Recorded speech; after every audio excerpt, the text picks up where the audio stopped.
Août 2003. La France suffoque. Les températures dépassent les 40 degrés. Ça fait 15 jours que ça dure. Les climatisations sont en panne. Les ventilateurs sont en rupture de stock. Les bouteilles d'eau disparaissent des rayons. Et dans les hôpitaux, c'est l'apocalypse. Les services débordent. Les lits manquent. Les morgues sont pleines. On stocke les corps dans des camions frigorifiques garés derrière les bâtiments. 15 000 morts en 3 semaines. La pire catastrophe sanitaire que la France ait connue en temps de paix. Mais ce n'était pas une fatalité. Ce n'était pas une catastrophe naturelle imprévisible.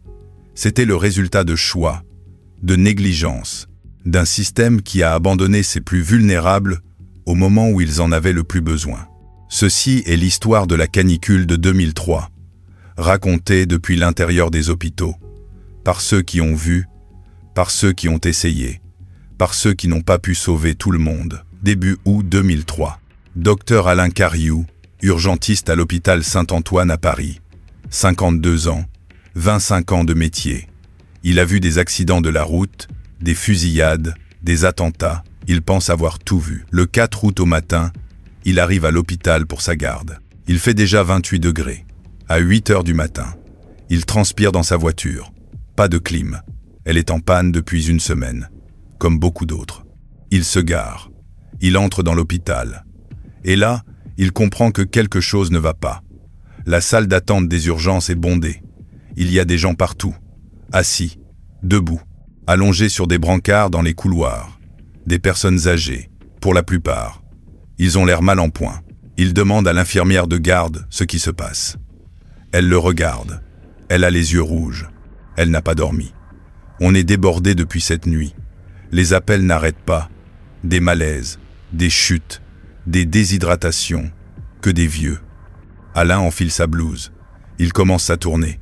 Premier patient, Madame Rossi, 84 ans, amenée par les pompiers, retrouvée chez elle par une voisine, inconsciente. Température corporelle, 40 et 1 degré. Tension artérielle effondrée, déshydratation sévère. Il la fait perfuser immédiatement. Il demande un lit en réanimation. On lui répond qu'il n'y en a plus. Tous occupés. Deuxième patient, Monsieur Blanchard, 79 ans, essoufflement, confusion mentale, température, 40 degrés, insuffisance cardiaque décompensée. Il faut l'intuber. Mais il n'y a pas de place en réa. Alain le garde aux urgences. Il le surveille. Il fait ce qu'il peut. Troisième patient, quatrième, cinquième, tous pareils, tous âgés, tous en hyperthermie, tous déshydratés, tous en danger de mort. À midi, Alain a vu 23 patients. Il en reste 40 en attente. Et les ambulances continuent d'arriver. Une toutes les 10 minutes. Parfois 2 en même temps. Il réalise. Ce n'est pas une journée chargée normale. C'est autre chose. Quelque chose de beaucoup plus grave. Le même scénario se répète dans tous les hôpitaux de France. Paris, Lyon, Marseille, Bordeaux, Lille. Partout pareil. Les urgences explosent. Les services de gériatrie sont saturés. Les réanimations pleines à craquer. Docteur Françoise Martin, gériatre à l'hôpital de la Salpêtrière. Elle travaille dans un service de 60 lits. Normalement, elle a 3-4 nouvelles admissions par jour. Le 5 août, elle en a 22. 22 personnes âgées en détresse. Elle n'a que 60 lits. Ils sont tous pleins. Elle doit mettre des lits dans les couloirs, dans les salles de repos, partout où elle peut. Les patients arrivent dans un état catastrophique. Certains n'ont pas bu depuis 2-3 jours. Ils sont tellement déshydratés que leurs veines se sont affaissées. On ne peut plus les perfuser. Il faut chercher, piquer encore et encore. Parfois, on n'y arrive pas. On doit poser une voie centrale, directement dans une grosse veine. C'est long, c'est compliqué, et on n'a pas le temps. Françoise court d'une chambre à l'autre. Elle prescrit, elle surveille, elle rassure. Mais elle voit bien que certains ne vont pas s'en sortir. Ils sont arrivés trop tard. Leur organisme est trop endommagé. Le cerveau, les reins, le cœur, le foie, tout est en train de lâcher. Madame Petit, 88 ans. Elle vivait seule dans un appartement sous les toits. Pas de famille, pas de proches. Une voisine l'a trouvée inconsciente. La température dans son appartement, 50 degrés. 50. Comme dans un four. Quand elle arrive à l'hôpital, sa température corporelle est à 42 degrés. Normalement, on meurt à 42. Le cerveau cuit. Littéralement, les protéines se dénaturent. Les cellules meurent. Françoise fait tout ce qu'elle peut. Perfusion, refroidissement, oxygène, surveillance continue. Mais 48 heures plus tard, Madame Petit meurt d'un arrêt cardiaque. Son cœur a lâché. Trop de stress, trop de chaleur, trop tard. Elle n'est pas la seule. Dans le service de Françoise, 5 personnes meurent ce jour-là. 5. Normalement, elle en perd une par semaine. Là, 5 en un jour. Et ça continue. Le 6 août, le 7, le 8, chaque jour, de nouveaux patients. Chaque jour, de nouveaux morts. Les chiffres explosent. Les équipes sont épuisées. Les médecins, les infirmières, les aides-soignantes, tout le monde est à bout. Nathalie, infirmière aux urgences de Cochin, 36 ans, 15 ans d'expérience. Elle raconte. On courait partout. On ne savait plus où donner de la tête. Il faisait une chaleur insupportable dans le service. La clim était en panne. On transpirait autant que les patients. On buvait de l'eau en permanence. Mais eux, ils n'en avaient pas eu, pendant des jours. Elle se souvient d'une patiente, Madame Lebrun, 75 ans, arrivée aux urgences portée par son fils. Elle était brûlante, confuse. Elle ne reconnaissait plus personne. Son fils pleurait. Il disait qu'il ne savait pas, qu'il pensait que c'était juste la chaleur, qu'il ne savait pas que c'était si grave. Nathalie a pris les constantes. Température, 40 et 1. Tension, 7 à 5. Pouls, 130. Saturation en oxygène, 90%. État critique. Elle a appelé le médecin. Tout de suite. Perfusion, refroidissement, surveillance. Mais il y avait tant de monde, tant de patients, tant de gens plus mal qu'elle. Les médecins faisaient le tri, sans le dire, sans le vouloir. Mais ils le faisaient quand même, parce qu'ils n'avaient pas le choix. Madame Lebrun a attendu, dans un couloir, sur un brancard, pendant 6 heures. Quand enfin un lit s'est libéré en gériatrie, il était trop tard. Elle est morte dans la nuit. Son fils était à côté d'elle. Il lui tenait la main. Il se sentait coupable. Il se disait que si seulement il avait su, si seulement il avait réagi plus tôt. Mais comment aurait-il pu savoir? Personne n'avait prévenu. Personne n'avait dit que c'était dangereux. Pas à ce point. Pas au point de tuer. Parce que c'est ça, le scandale de la canicule de 2003. Ce n'est pas seulement la chaleur. C'est le silence, l'absence d'alerte, l'absence de prévention, l'absence de tout. Le gouvernement était en vacances. Les ministres étaient à la plage, à la montagne, à l'étranger. Les médecins étaient en congé. Les hôpitaux tournaient en effectif réduit, comme tous les ans en août. Sauf que cet août-là n'était pas comme les autres. Et personne ne l'avait vu venir. Ou plutôt, certains l'avaient vu. Mais personne n'avait écouté. Météo France avait donné l'alerte. Dès le 2 août. Vague de chaleur exceptionnelle. Température record. Danger. Mais l'alerte n'était pas descendue. Pas jusqu'aux gens. Pas jusqu'aux familles. Pas jusqu'aux personnes âgées isolées. Les médias parlaient de la chaleur. Mais comme d'une nouveauté sympa. Les terrasses bondées. Les Parisiens aux fontaines. Les enfants dans les piscines. Personne ne parlait du danger.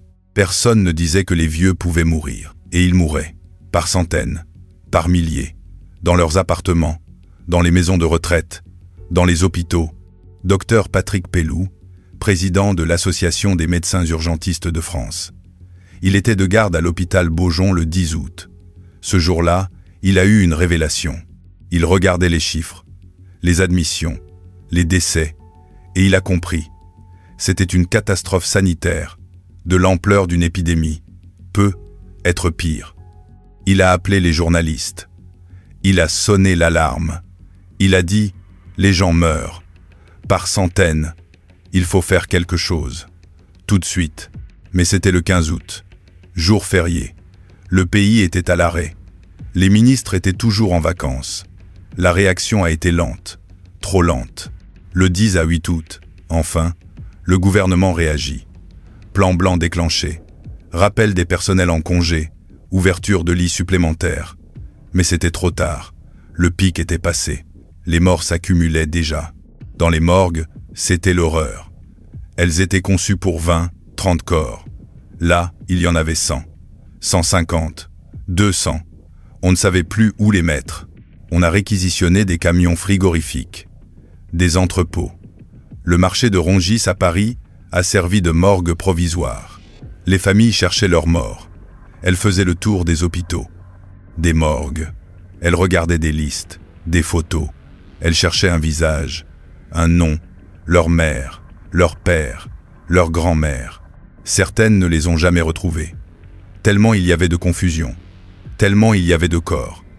Certains sont restés non identifiés pendant des semaines. Et puis, il y a eu les enterrements. Mais il faisait trop chaud. Les corps se décomposaient trop vite. Il fallait les enterrer rapidement. Mais les familles n'étaient pas prêtes. Elles n'avaient pas eu le temps de faire leur deuil. Pas eu le temps de réaliser. Une femme racontait. Sa mère était morte le 7 août. Elle n'avait pas pu l'enterrer avant le 20, parce qu'il n'y avait plus de place dans les cimetières, plus de créneaux disponibles. Trop de morts, trop de demandes. Elle disait qu'elle n'arrivait pas à y croire, que sa mère était morte de chaud, en France, en 2003, dans un pays développé, avec des hôpitaux modernes. Comment était-ce possible? C'était possible parce qu'on avait oublié les vieux, parce qu'ils étaient invisibles, seuls dans leurs appartements, seuls dans leurs maisons de retraite, seuls face à la chaleur qui tuait. Les maisons de retraite, parlons-en.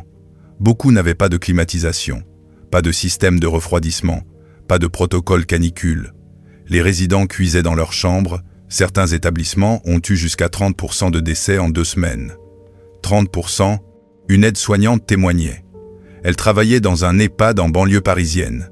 Elle disait « On faisait ce qu'on pouvait, on les hydratait, on les rafraîchissait avec des gants mouillés, on ouvrait les fenêtres la nuit. Mais ça ne suffisait pas. Il faisait trop chaud. Et on était trop peu nombreuses. On ne pouvait pas être partout. » Elle se souvient de Monsieur Durand, 92 ans. Un monsieur adorable, toujours souriant, toujours poli. Le 9 août, elle l'a trouvé mort dans sa chambre, allongé sur son lit, les yeux ouverts. Il avait trop chaud, il n'avait pas appelé, il ne voulait pas déranger. Il était mort seul, de chaud. Elle pleure encore en parlant. 20 ans après, elle dit qu'elle n'oubliera jamais, qu'elle se sent coupable, même si elle sait que ce n'était pas sa faute, même si elle sait qu'elle a fait tout ce qu'elle pouvait. Dans les hôpitaux, les équipes étaient traumatisées. Elles avaient vécu l'enfer. Elles avaient vu des choses qu'elles n'auraient jamais dû voir. Des corps empilés, des couloirs transformés en morgue, des familles effondrées. Docteur Alain Cariou, celui du début de l'histoire, dira plus tard que c'était pire que les attentats. Parce qu'aux attentats, tout le monde est mobilisé. Tout le monde sait que c'est grave. Tout le monde aide. Là, ils étaient seuls, abandonnés. Le pays était en vacances. Le gouvernement était absent. Et eux, ils ramassaient les morts. Il dira aussi qu'il a développé un stress post-traumatique, des cauchemars, des flashbacks. Il revoyait les visages, les personnes âgées qui mouraient dans les couloirs. Il se sentait impuissant, coupable. Beaucoup de soignants ont quitté le métier après ça. Ils n'en pouvaient plus. Trop dur, trop injuste. Trop de souffrance. Le bilan final est tombé en septembre. 15 000 morts. 15 000. En 3 semaines, c'était plus que tous les accidents de la route de l'année, plus que toutes les épidémies de grippe, plus que tout. Et 90% des victimes avaient plus de 75 ans. Des personnes âgées, vulnérables, isolées, abandonnées. La polémique a été immense. Comment était-ce possible? Qui était responsable? Pourquoi personne n'avait rien fait? Le ministre de la Santé, Jean-François Mattei, a dû démissionner. Le directeur général de la Santé aussi. Des têtes sont tombées.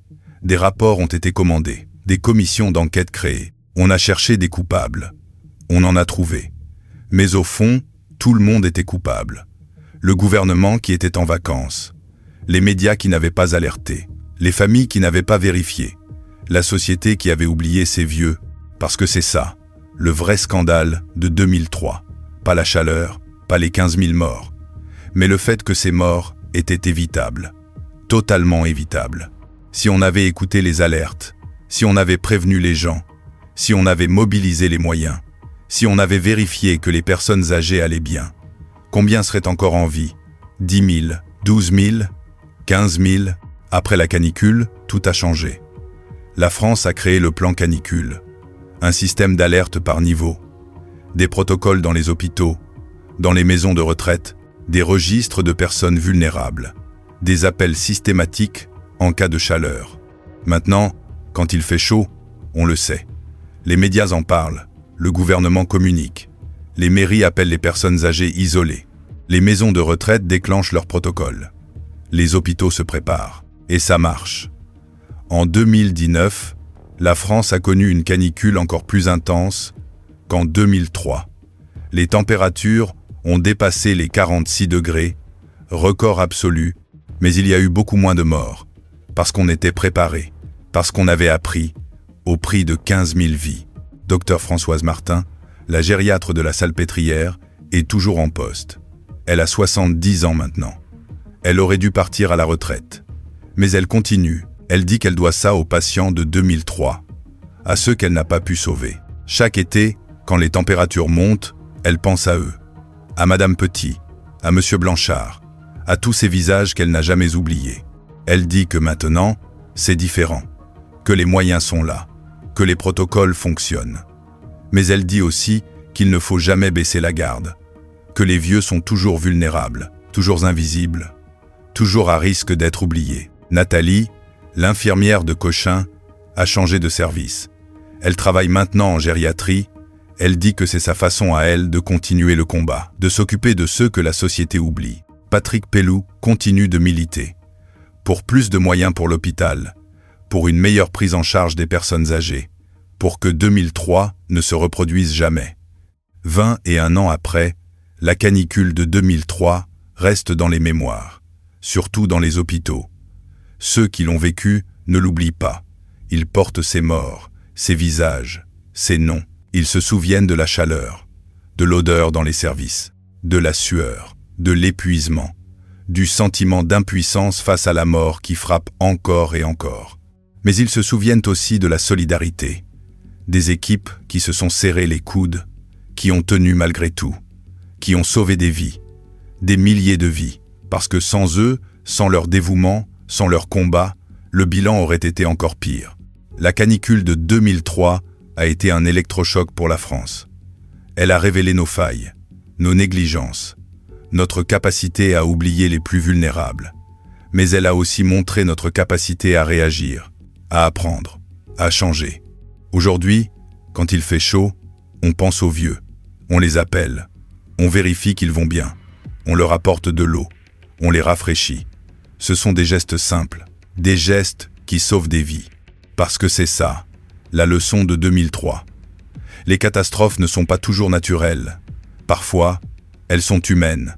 Elles sont le résultat de nos choix, de nos négligences, de nos oublis. Et la seule façon de les éviter, c'est de ne jamais oublier, de rester vigilant, de prendre soin les uns des autres, surtout des plus fragiles, surtout de ceux qu'on ne voit pas. 15 000 personnes sont mortes en août 2003. 15 000 personnes qui auraient pu être sauvées, si on avait fait attention, si on avait agi à temps, si on ne les avait pas oubliées. Leur mort n'aura pas été vaine si elle nous rappelle, chaque été, chaque vague de chaleur, que derrière les chiffres, il y a des vies, des visages, des histoires, et qu'il est de notre responsabilité de les protéger.